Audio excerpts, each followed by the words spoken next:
आदरणीय अध्यक्ष जी, नए संसद भवन का ये प्रथम और ऐतिहासिक सत्र है। मैं सभी माननीय सांसदों को और सभी देशवासियों को बहुत बहुत शुभकामनाएं देता हूं।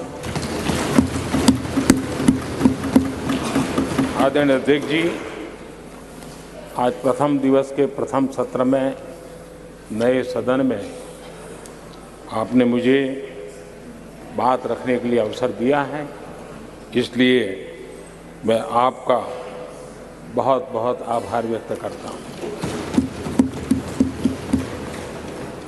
इस नए संसद भवन में मैं आप सभी माननीय सांसदों का भी हृदय से स्वागत करता हूं। ये अवसर कई मायनों में अभूतपूर्व है। आजादी के अमृत काल का ये उषा काल है और भारत अनेक सिद्धियों के साथ नए संकल्प लेकर के नए भवन में अपना भविष्य तय करने के लिए आगे बढ़ रहा है। विज्ञान जगत में चंद्रयान 3 की गगनचुंबी सफलता हर देशवासी को गर्व से भर देती। भारत की अध्यक्षता में G20 का असाधारण आयोजन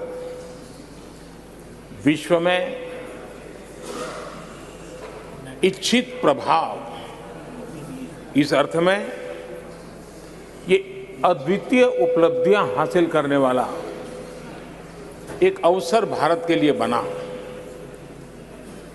इसी आलोक में आज आधुनिक भारत और हमारे प्राचीन लोकतंत्र का प्रतीक नए संसद भवन का शुभारंभ हुआ है।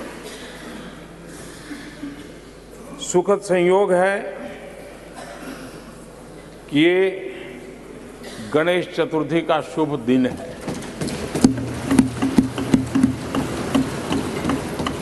गणेश जी शुभता और सिद्धि के देवता है। गणेश जी विवेक और ज्ञान के भी देवता है। इस पावन दिवस पर हमारा ये शुभारंभ संकल्प से सिद्धि की ओर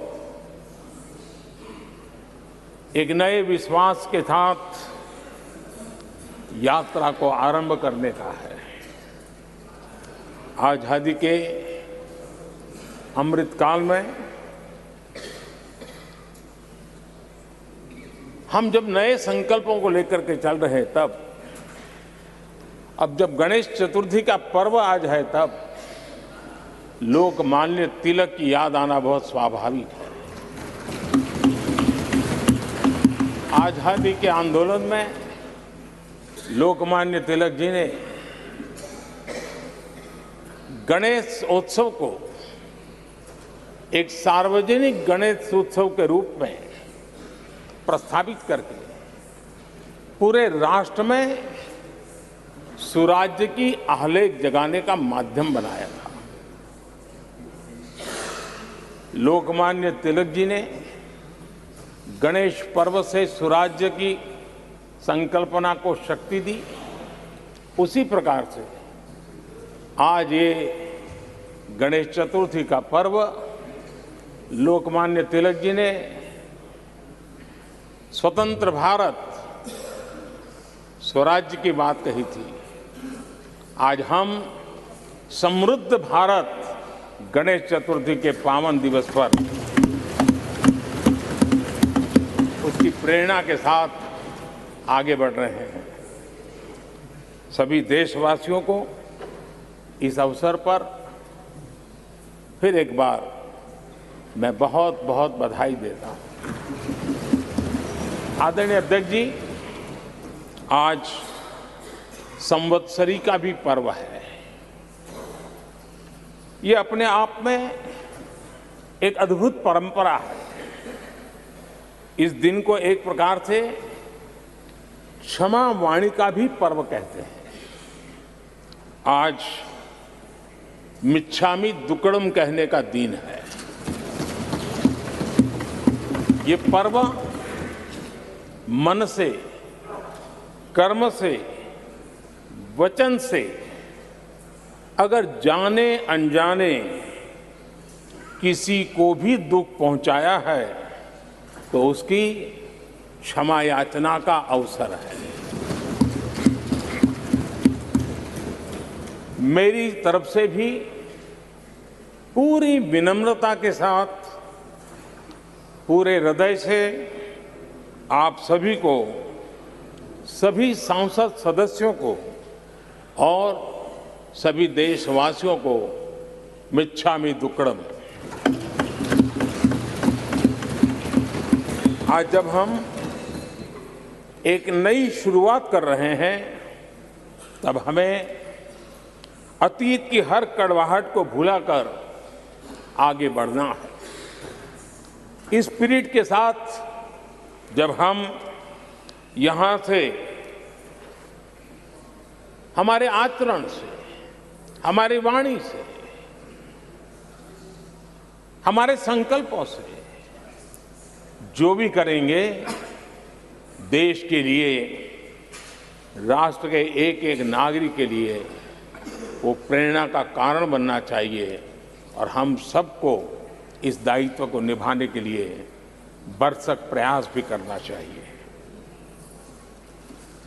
आदरणीय अध्यक्ष जी, ये भवन नया है,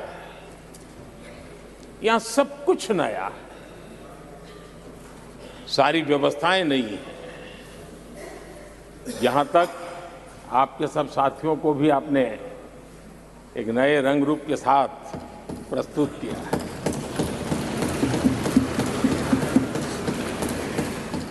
सब कुछ नया है, लेकिन यहां पर कल और आज को जोड़ती हुई एक बहुत बड़ी विरासत का प्रतीक भी मौजूद है।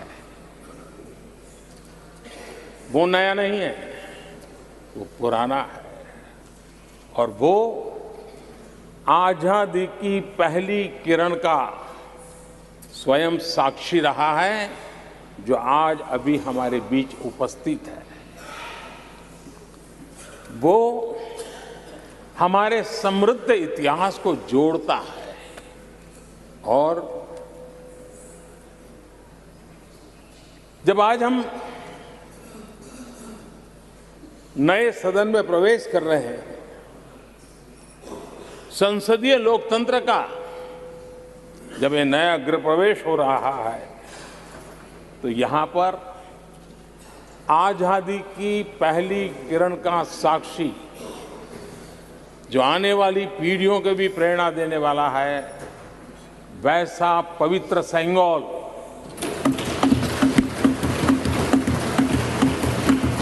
और ये वो सेंगोल है जिसको भारत के प्रथम प्रधानमंत्री पंडित नेहरू का स्पर्श हुआ था। ये पंडित नेहरू के हाथों में पूजा विधि कर करके आजादी के पर्व का प्रारंभ हुआ था और इसलिए एक बहुत महत्वपूर्ण अतीत को उसके साथ ये सेंगोल हमें जोड़ता है।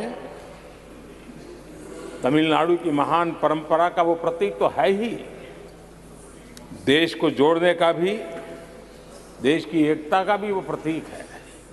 और हम सभी माननीय सांसदों को हमेशा जो पवित्र सेंगोल पंडित नेहरू के हाथ में शोभा देता था, वो आज हम सब की प्रेरणा का कारण बन रहा है। इससे बड़ा गर्व क्या हो सकता है। आदरणीय अध्यक्ष जी, नए संसद भवन की भव्यता आधुनिक भारत के महिमा को भी मंडित करती है। हमारे श्रमिक, हमारे इंजीनियर्स, हमारे कामगारों, उनका पसीना इसमें लगा है और कोरोना काल में भी उन्होंने जिस लगन से इस काम को किया है, क्योंकि मुझे कार्य जब चल रहा था तब उन श्रमिकों के बीच आने का बार बार मौका मिलता था और खास करके मैं उनके स्वास्थ्य को लेकर के उनसे मिलने आता था। लेकिन ऐसे समय भी उन्होंने इस बहुत बड़े सपने को पूरा किया।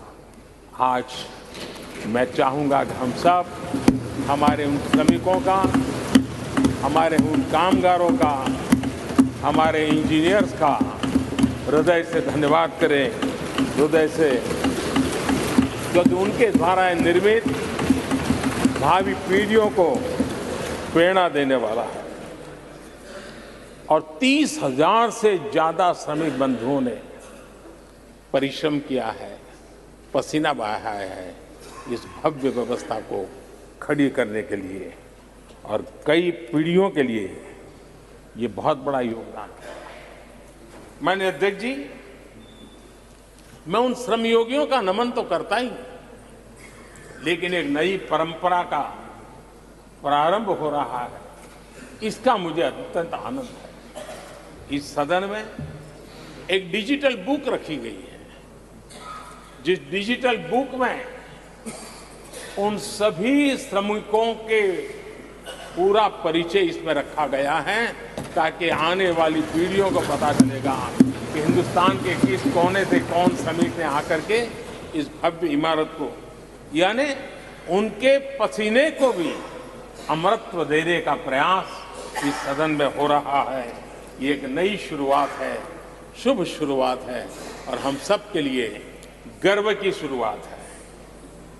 मैं इस अवसर पर 140 करोड़ देशवासियों की तरफ से, मैं इस अवसर पर लोकतंत्र की महान परंपरा की तरफ से हमारे इन श्रमिकों का अभिनंदन करता हूं। आदरणीय अध्यक्ष जी, हमारे यहां कहा जाता है यत् भावो तद् भवति, और इसलिए हमारा भाव जैसा होता है वैसे ही कुछ घटित होता है। यद् भावो तद् भवति, और इसलिए हम जैसी भावना करते हैं और हम जैसी भावना करके प्रवेश किया है, मुझे विश्वास है भावना भीतर जो होगी हम भी वैसे ही खुद भी बनते जाएंगे और वो बहुत बड़ी स्वाभाविक है। भवन बदला है, मैं चाहूंगा भाव भी बदलना चाहिए, भावना भी बदलनी चाहिए।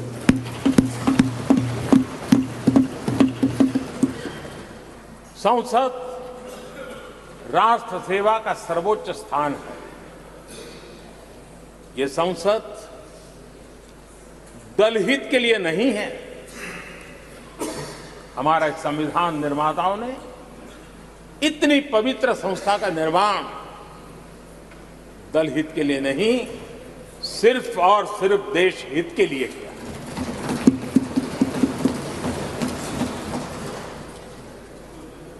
नए भवन में हम सभी अपने वाणी से, विचार से, आचार से संविधान के जो स्पिरिट है उन मानदंडों को लेकर के, नए संकल्पों के अनुसार नई भाव को लेकर के, नई भावना को लेकर के, मैं आशा करता हूं अध्यक्ष जी, आप कल भी कह रहे थे, आज भी कह रहे थे, कभी स्पष्ट कह रहे थे, कभी थोड़ा लपेट कर भी कह रहे थे, हम सांसदों के व्यवहार के संबंध में मेरी तरफ से आपको आश्वासन देता हूं कि हमारा पूरा प्रयास रहेगा और मैं चाहूंगा कि सदन के नेता के नाते हम सभी सांसद आपकी आशा अपेक्षा में खरे उतरें, हम अनुशासन का पालन करें, देश हमें देखता है। आप जैसा दिशा निर्देश करें। लेकिन माननीय अध्यक्ष जी, अभी चुनाव तो दूर है और जितना समय हमारे पास बचा है इस पार्लियामेंट के, मैं पक्का मानता हूं कि यहां जो व्यवहार होगा ये निर्धारित करेगा कि कौन यहां बैठने के लिए व्यवहार करता है और कौन वहां बैठने के लिए व्यवहार करता है। जो वहां ही बैठे रहना चाहता है उसका व्यवहार क्या होगा, और जो यहां आकर के भविष्य में बैठना चाहता है उसका व्यवहार क्या होगा, इसका फर्क बिल्कुल आने वाले महीनों में देश देखेगा और उनके बर्ताव से पता चलेगा। ये मुझे पूरा विश्वास है। आदरणीय अध्यक्ष जी, हमारे यहां वेदों में कहा गया है, सम्यच्चः सब्रता भूत्वा वाचम वदत भद्रया, अर्थात हम सब एक मत होकर, एक समान संकल्प लेकर कल्याणकारी सार्थक संवाद करें। यहां हमारे विचार अलग हो सकते हैं, विमर्श अलग हो सकते हैं, लेकिन हमारे संकल्प एकजुट ही होते हैं, एकजुट ही रहते हैं, और इसलिए हमें उसकी एकजुटता के लिए भी भरपूर प्रयास करता रहना चाहिए। आदरणीय अध्यक्ष जी, हमारी संसद ने राष्ट्रहित के तमाम बड़े अवसरों पर ही इसी भावना से काम किया है। न कोई इधर का है न उधर का है, सब कोई राष्ट्र के लिए करते रहे। मुझे आशा है कि इस नई शुरुआत के साथ इस संवादीय के वातावरण में और इस संसद के पूरे डिबेट में हम उस भावना को जितनी ज्यादा मजबूत करेंगे, हमारी आने वाली पीढ़ियों को अवश्य हम प्रेरणा देंगे। संसदीय परंपराओं की जो लक्ष्मण रेखा है, उन लक्ष्मण रेखा का पालन हम सबको करना चाहिए, और वो स्पीकर महोदय की अपेक्षा को हमें जरूर पूरा करने की कोशिश करनी चाहिए। आदरणीय अध्यक्ष जी, लोकतंत्र में राजनीति, नीति और शक्ति का इस्तेमाल ये समाज में प्रभावी बदलाव का एक बहुत बड़ा माध्यम होता है, और इसलिए स्पेस हो या स्पोर्ट्स हो, स्टार्टअप्स हो या सेल्फ हेल्प ग्रुप हो, हर क्षेत्र में दुनिया भारतीय महिलाओं की ताकत देख रही है। G20 की अध्यक्षता, विमेन लेड डेवलपमेंट की चर्चा, आज दुनिया इसका स्वागत कर रही है, स्वीकार कर रही है। दुनिया समझ रही है कि सिर्फ महिलाओं के विकास की बात इनफ नहीं है। हमें मानव जाति की विकास यात्रा में उस नए पड़ाव को अगर प्राप्त करना है, राष्ट्र के विकास यात्रा में हमने नई मंजिलों को पाना है, तो ये आवश्यक है कि विमेन लेड डेवलपमेंट को हम बल दें, और G20 में भारत की इस बात को विश्व ने स्वीकार किया है। महिला सशक्तिकरण की हमारी हर योजना ने महिला नेतृत्व करने की दिशा में बहुत सार्थक कदम उठाए हैं। आर्थिक समावेश को ध्यान में रखते हुए जनधन योजना शुरू की। 50 करोड़ लाभार्थियों में से भी अधिकतम महिला बैंक अकाउंट के धारक बनी है। ये अपने आप में बहुत बड़ा परिवर्तन भी है, नया विश्वास देता है। जब मुद्रा योजना रखी, ये देश गर्व कर सकता है कि उसमें बिना बैंक गारंटी 10 लाख रुपए की लोन देने की योजना, और उसका लाभ पूरे देश में सबसे ज्यादा महिलाओं ने उठाया। महिला एंटरप्रेन्योर का एक पूरा वातावरण देश में नजर आया। पीएम आवास योजना, पक्के घर, ये भी उसकी रजिस्ट्री ज्यादातर महिलाओं के नाम हुई, महिलाओं का मालिकाना हक बना। आदरणीय अध्यक्ष जी, हर देश की विकास यात्रा में ऐसे माइलस्टोन आते हैं जब वो गर्व से कहता है कि आज के दिन हम सब ने नया इतिहास रचा है। ऐसे कुल पल जीवन में प्राप्त होते हैं। और आदरणीय अध्यक्ष जी, नए सदन के प्रथम सत्र के प्रथम भाषण में मैं बड़े विश्वास और गर्व से कह रहा हूं कि आज की ये पल, आज का ये दिवस, संवत्सरी हो, गणेश चतुर्थी हो, उससे भी आशीर्वाद प्राप्त करते हुए इतिहास में नाम दर्ज करने वाला समय है।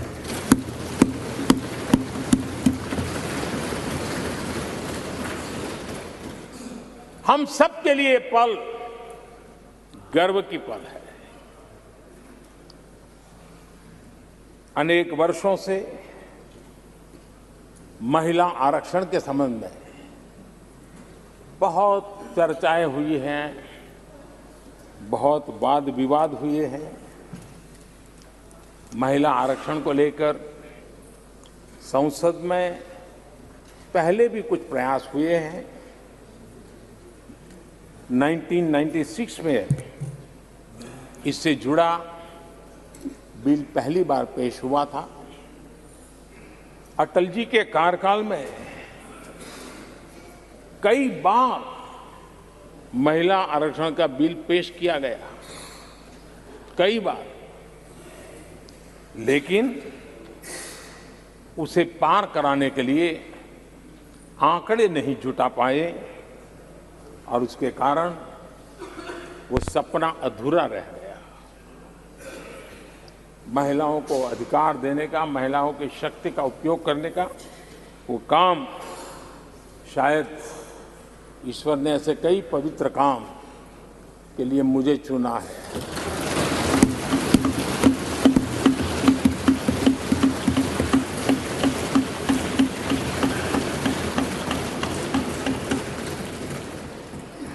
एक बार फिर हमारी सरकार ने इस दिशा में कदम बढ़ाया है।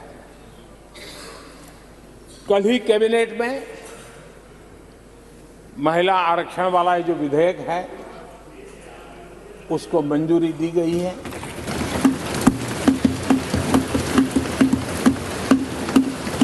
आज 19 सितंबर की ये तारीख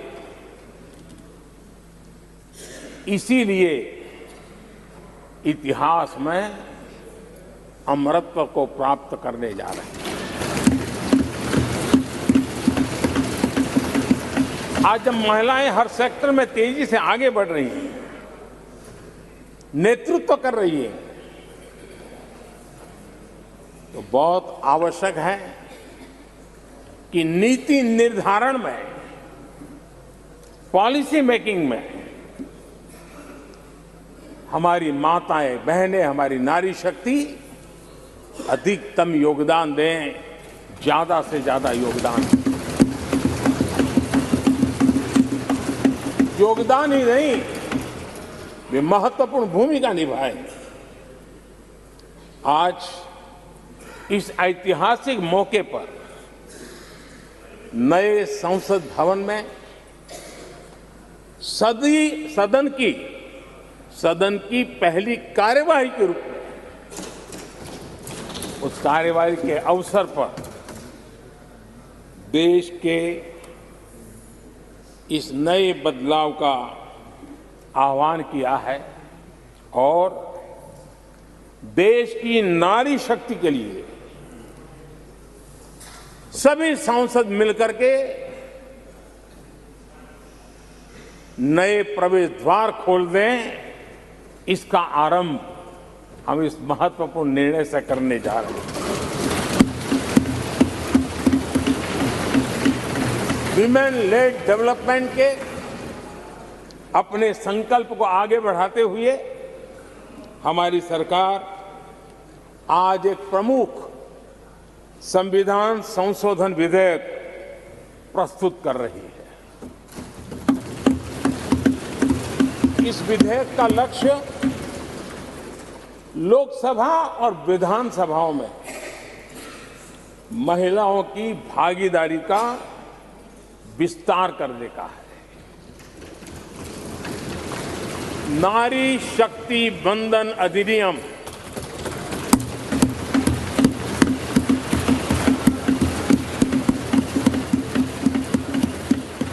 नारी शक्ति वंदन अधिनियम, इसके माध्यम से हमारा लोकतंत्र और मजबूत होगा। मैं देश की माताओं, बहनों, बेटियों को नारी शक्ति वंदन अधिनियम के लिए बहुत बहुत बधाई दूंगा। मैं सभी माताओं, बहनों, बेटियों को आश्वस्त करता हूं कि हम इस बिल को कानून बनाने के लिए संकल्पबद्ध है।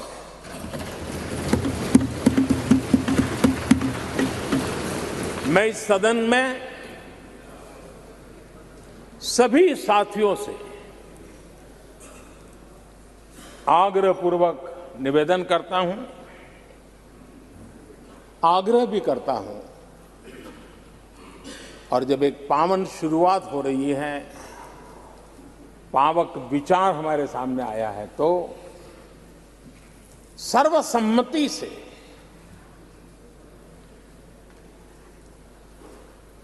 जब ये बिल कानून बनेगा तो उसकी ताकत अनेक गुना बढ़ जाएगी।